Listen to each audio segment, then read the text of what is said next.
आज का जो हमारा टॉपिक है वो difference between इनेट and adaptive immunity. Basically innate immunity क्या होती है आपकी, इसको नेचुरल इम्यूनिटी भी आप कह सकते हैं, या इसे गॉड गिफ्टेड इम्यूनिटी भी कह सकते हैं आपको, नेचुरल इम्यूनिटी या गॉड गिफ्टेड।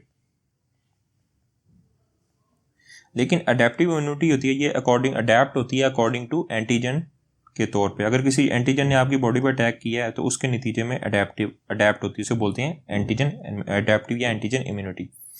अब इनेट इम्यूनिटी में बेसिकली इसके कंपोनेंट्स क्या होते हैं, इसमें जो न्यूट्रोफिल्स, जो गॉड गिफ्टेड या नेचुरल इम्यूनिटी होती है न्यूट्रोफिल्स के थ्रू होती है, मैक्रोफेज या मोनोसाइट्स। देखिए अगर मोनोसाइट्स ब्लड के अंदर है तो उसे मोनोसाइट्स बोलते हैं। ये डेवलप कहाँ होते हैं ग्रेनुलोसाइट से, ये ग्रेनुलोसाइट से डेवलप होते हैं मोनोसाइट्स। उसके बाद अगर ये मोनोसाइट अगर टिश्यूज के अंदर आते हैं इसे बोलते हैं मैक्रोफेजिस। अब डेंड्रिटिक सेल्स क्या होते हैं, बेसिकली डेंड्रिटिक सेल आपके जो स्किन के अंदर मैक्रोफेजिस होते हैं, स्पेशल सेल स्किन के अंदर जो मैक्रोफेज हैं उनको क्या बोलते हैं हम, डेंड्रिटिक सेल्स। और nature killer cells, basically important चीज़ है जो नेचर किलर सेल्स है, ये लिम्फॉइड ओरिजिन होता है इनका। और नेक्स्ट जो हमारे इनेट इम्यूनिटी में आते हैं कंप्लीमेंट्स आते हैं, थ्रू आती है, में हासिल होती है, या फिजिकल एपिथेलियल बैरियर के जरिए और सिक्रेटेड एंजाइम के जरिए होती है। जबकि अडेप्टिव इम्यूनिटी, क्योंकि ये एंटीजन के नतीजे में अडेप्ट बॉडी कर रही होती है, तो उसमें जो टी सेल्स और बी सेल्स हैं, बेसिकली टी सेल्स और बी सेल्स क्या है, लिम्फॉइड ओरिजिन्स हैं, लिम्फॉइड ओरिजिन। और इसके बाद जो इंपॉर्टेंट चीज़ है, इसमें सर्कुलेटिंग एंटीबॉडीज़ के जरिए अडेप्टिव इम्यूनिटी हासिल करते हैं। मैकेनिज्म की तरफ आ जाए तो जर्म लाइन इनकोडेड होती है, जेनेटिक की आपकी जेनेटिक्स में होती है, या इसे बोलते हैं आपका गॉड गिफ्टेड या नेचुरल इम्यूनिटी बोलते हैं। इसी वजह से जर्म लाइन इनकोडेड का मतलब है जेनेटिक में होती है आपकी इनेट इम्यूनिटी। इसका मतलब ये है अगर किसी बाप के अंदर किसी बैक्टीरिया के खिलाफ इम्यूनिटी है तो उसके बेटे के अंदर भी मौजूद होगी इनेट इम्यूनिटी में। अगर किसी फादर के पास इम्यूनिटी है किसी एंटीजन के खिलाफ तो उसके सन में भी ये मौजूद होगी। जबकि एडेप्टिव इम्यूनिटी में ऐसा नहीं होता है।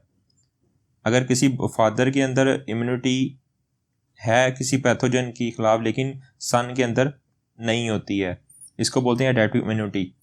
अब इसमें जो इंपॉर्टेंट चीज़ है, इसका जो मैकेनिज्म है, ये वेरिएशन जब लिम्फोसाइट डेवलप हो रहे होते हैं तो उसमें वेरिएशन होती है थ्रू VDJ रिकम्बिनेशन के ज़रिए। इसका मतलब ये होता है कि जो बी सेल्स हैं ये बैक्टीरिया को अटैक करके खाएंगे और टी सेल्स किसको खाएंगे, बी सेल्स बैक्टीरिया को खाएंगे और टी सेल्स किसको जाएंगे, वायरस को अटैक करके खाएंगे। इसका मतलब होता है variation through VDJ recombination during lymphocyte development के थ्रू ये इसका स्पेसिफिक फंक्शन उनको बता देते हैं। अब यहाँ से MCQs के लिए ऐसे ही इंपॉर्टेंट है, इसका रिस्पॉन्स टू पैथोजन क्या होता है। देखें ये आपने याद रखें, नॉनसेंस। देखिए एक नॉनसेंस बनता है, उसके अंदर मेमोरी होगी, ऑफ कोर्स उसके अंदर कोई भी मेमोरी रिस्पॉन्स नहीं होगा। तो इसके अंदर इनेट इम्यूनिटी में क्या होता है, नो मेमोरी रिस्पॉन्स। MCQs के लिए ऐसे बहुत इंपॉर्टेंट है। और ये नॉनसेंस होगा, ये फ़ौरन से आपको कोई बात कहेंगे फ़ौरन से आपको जवाब दे देगा। इसका जो रैपिड एक्शन क्या होगा, जो इनेट इम्यूनिटी का मिनट टू आवर्स होगा। और इसका जो फंक्शन है वो नॉन स्पेसिफिक होता है। ये आपसे नमूनिक से याद रखना, नॉनसेंस बंदे के तमाम क्वालिटीज़ को ज़हन में रख के आपने बात करनी इनेट इम्यूनिटी की, कि नॉन स्पेसिफिक होता है, मिनट टू आवर्स होता है और नो मेमोरी रिस्पॉन्स। लेकिन जबकि अडेप्टिव इम्यूनिटी की तरफ आए तो इसका जो फंक्शन होता है हाईली स्पेसिफिक होता है। ये रिफाइंड ओवर टाइम, यानी ये रिफाइंड होता है ओवर टाइम, और लेकिन इसको डेवलप होने में लॉन्ग पीरियड्स ज़्यादा टाइम लगता है as compare to innate immunity.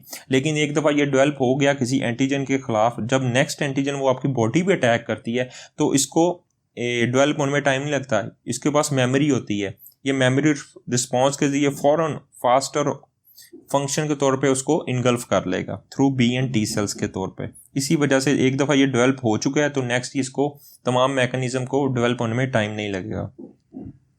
अब इनेट इम्यूनिटी जो न्यूट्रोफिल है, मैक्रोफेज है, मोनोसाइट के जरिए हासिल हो रही थी, वो क्या स्क्रीट करते हैं, वो प्रोटीन्स को स्क्रीट करते हैं। उसमें लाइसोजाइम्स है, ये प्रोटेक्शन आपको वायरस बैक्टीरिया के खिलाफ प्रोड्यूस करती है। कंप्लीमेंट है और C रिएक्टिव प्रोटीन है, डिफेंसिन्स है और साइटोकाइंस है। लेकिन जो अडेप्टिव इम्यूनिटी में सिर्फ इम्यूनोग्लोबुल्स और साइटोकाइंस के जरिए ये आपको इम्यूनिटी प्रोवाइड करती है। अब इसका जो की फीचर है इनेट इम्यूनिटी का बहुत इंपॉर्टेंट है। देखें एक मैक्रोफेज है, उसकी एग्जांपल लेते हैं।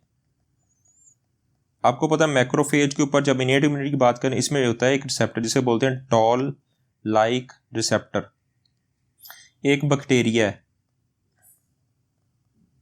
अब बैक्टीरिया के ऊपर क्या होता है, पैम्प होता है, PAMP। पैम्प का मतलब होता है pattern recognition receptor. Pattern recognition receptor होता है जो पैथोजेंस को रिकॉग्नाइज करता है, ठीक है। मैंने बोला कि मैक्रोफेज के ऊपर क्या है, टॉल लाइक रिसेप्टर है, और बैक्टीरिया के ऊपर क्या है, पैम्प। अब बेसिकली जो टॉल लाइक रिसेप्टर है ये क्या करता है, मैक्रोफेज के ऊपर मौजूद है, ये बैक्टीरिया को रिकॉग्नाइज करता है थ्रू पैम्प। ये बैक्टीरिया टॉल लाइक रिसेप्टर है, ये बैक्टीरिया को रिकॉग्नाइज करता है थ्रू पैम्प। पैम्प का मतलब आपको मैंने बता दिया कि pattern recognition receptor that recognize the pathogen. अब बेसिकली इसने पैम्प को रिकॉग्नाइज किया, तो मैक्रोफेज ने क्या प्रोड्यूस किया इसके नतीजे में, मैक्रोफेज के अंदर प्रोड्यूस होता है NF-kB।